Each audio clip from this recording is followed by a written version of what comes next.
नमस्कार। एक नई वीडियो में आप सभी का बहुत बहुत स्वागत है। तो हम कक्षा 7 की सामाजिक विज्ञान की पुस्तक हमारा अतीत भाग 2 के पाठ 6 नगर व्यापारी और शिल्पी जन को पढ़ रहे हैं। तो आज बारी है शिल्प कला की। तो हमारा आज का विषय है नगरों में शिल्प। बीदर के शिल्पकार तांबे और चांदी के जड़ाई के काम के लिए इतने अधिक प्रसिद्ध थे कि इस शिल्प का नाम ही बिदरी पड़ गया। ठीक है।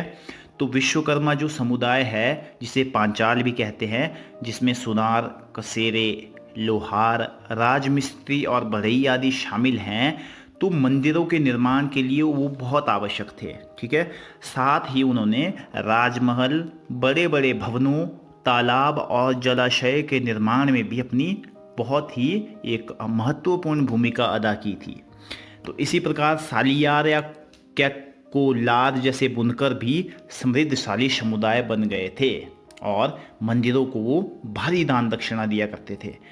वस्त्र निर्माण से संबंधित कुछ अन्य कार्य जैसे कपास को साफ करना, काटना और रंगना भी स्वतंत्र व्यवसाय बन गए थे, जिनके लिए विशेषज्ञता की आवश्यकता होती थी। ठीक है।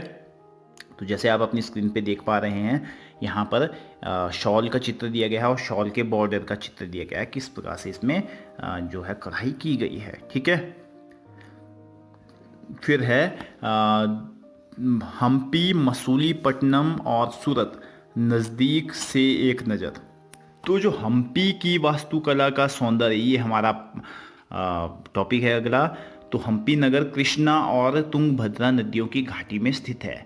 इसकी स्थापना 1336 में हुई थी और ये विजयनगर साम्राज्य का केंद्र था।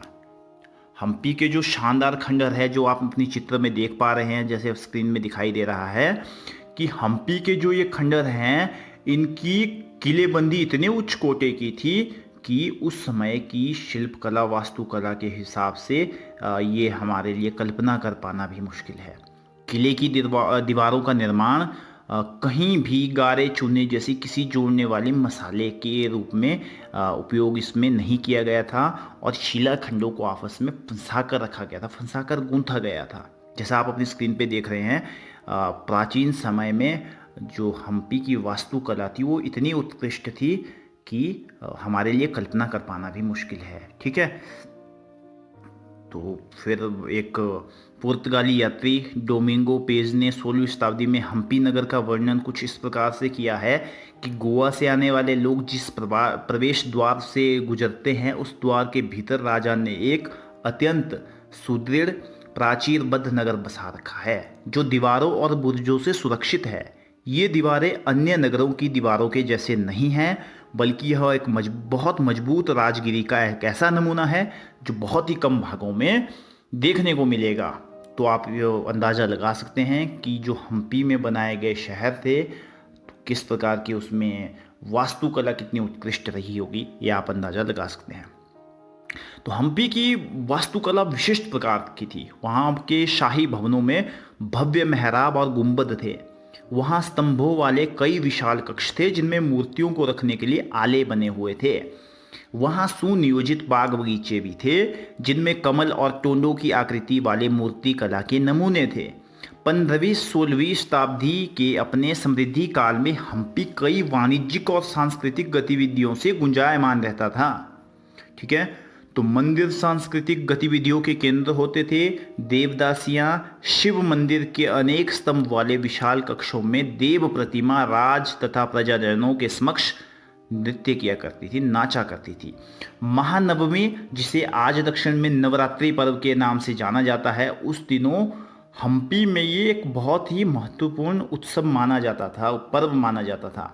पुरातत्वविदों ने उस महानवमी मंच को खोज निकाला है जहां राजा अपने अतिथियों का स्वागत सत्कार करता था और अधीनस्थ व्यक्तियों से नजराने उपहार लिया करता था। ठीक है।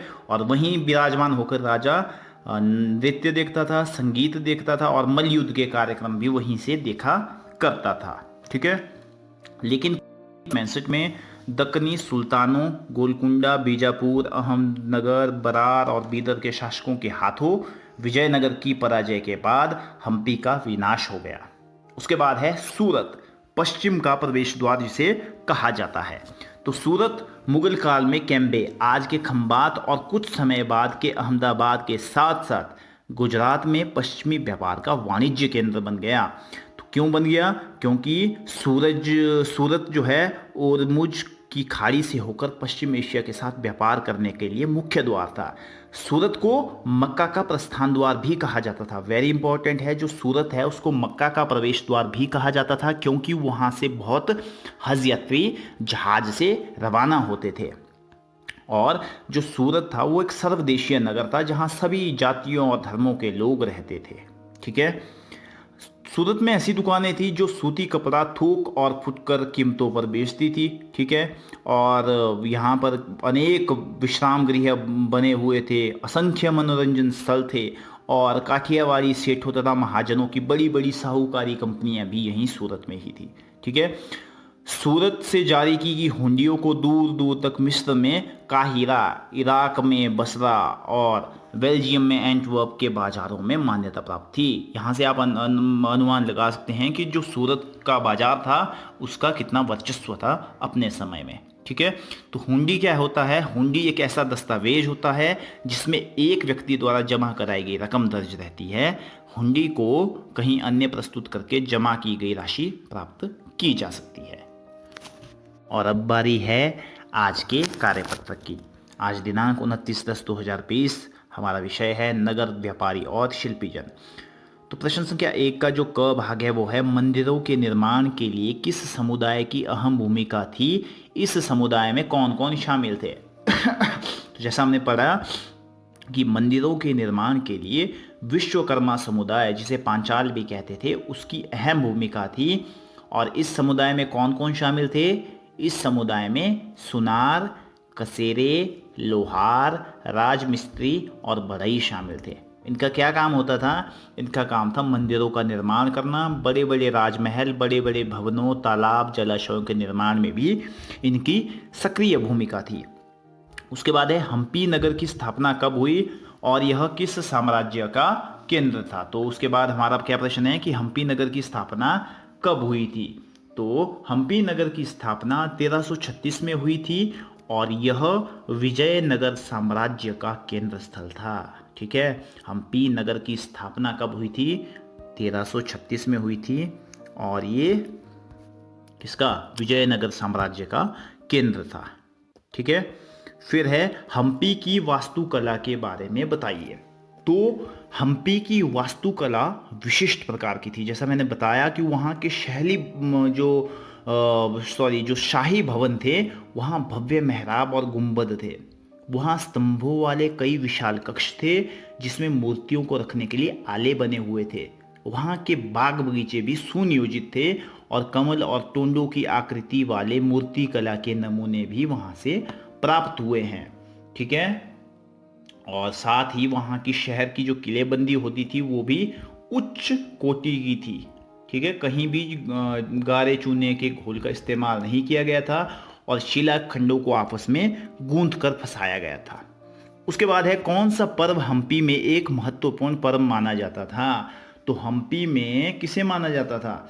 महानवमी पर्व, जिसे आज के समय में दक्षिण भारत में नवरात्रि पर्व के नाम से जाना जाता है, उस पर्व को हम्पी में एक महत्वपूर्ण पर्व माना जाता था। ठीक है। उस पर्व को क्या माना जाता था? एक इम्पोर्टेंट फेस्टिवल माना जाता था। किसे? नवरात्रि, जिसे आज हम जानते हैं, और उस समय उसको जाना जाता था महानवमी पर्व के नाम से। आज की हमारी वर्कशीट का जो अंतिम प्रश्न है वो है मक्का का प्रस्थान द्वार किसे और क्यों कहा जाता है? तो मक्का का जो प्रस्थान द्वार है वो किसे कहा जाता है? तो इसका जवाब है सूरत को मक्का का प्रस्थान द्वार कहा जाता है। सूरत को मक्का का प्रस्थान द्वार कहा जाता है। और क्यों कहा जाता है?